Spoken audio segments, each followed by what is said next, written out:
Hi, this is Jeremy Kushner, CEO of BACS Consulting Group.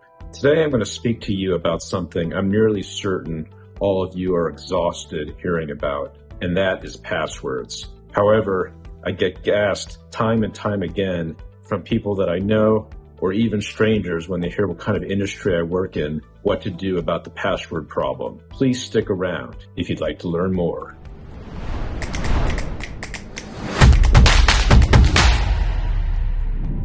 I get asked frequently about the password problem, and it's no wonder because internet security is more or less hopelessly broken. We live in a world in which we hear day in, day out about password breaches, security breaches, other types of cybersecurity threats. It's essentially endless. However, there are things that you can do, even if they're just small things, to improve your personal password situation.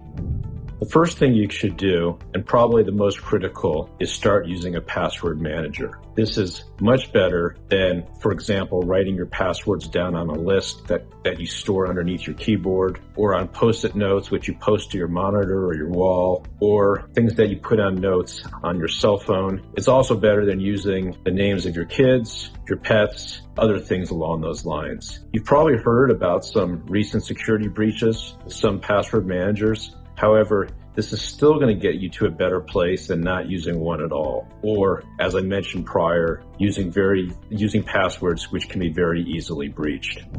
Password managers in general are easy to set up and can be configured on your computers, desktop or laptop, as well as your mobile devices, and sync across those devices. In addition, you can configure those password managers to use random passwords that they generate. So in these cases, you won't even know the passwords yourself. These will be stored in the password manager. You'll never need to know them. It will populate them when required.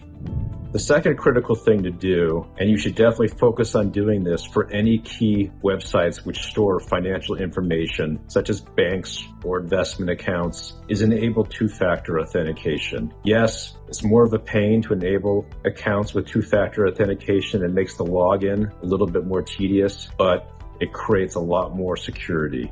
And the last thing you want to have happen is have one of your financial institutions have a breach of your bank accounts, for example. If you do both of these items, you can declare a very small victory in the path to making your password situation a little bit easier. However, when we go look forward to the future, we can, with a little bit of optimism, see a future in which passwords will no longer be required. A few websites have already enabled this, and I would encourage you to do so if you have the opportunity.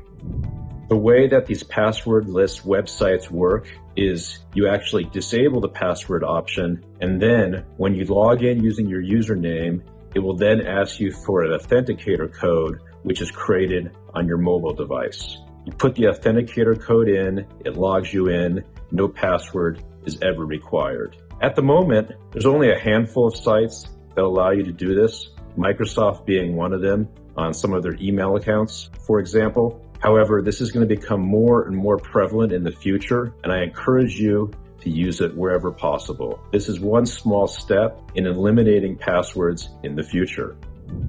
The other area which we're already seeing some hope in a passwordless future is with biometrics. So, for example, using a fingerprint reader to log into specific items on your cell phone, or using a facial scanner to do the same thing. In fact, certain laptops already have facial scanning enabled for logging in. A passwordless future is still quite a long ways out. However, there is hope. If you'd like to learn more about how we can simplify your security stand, please reach out to BACS. Our contact information is below. And if you like what you heard today, please subscribe to our channel. Thank you very much.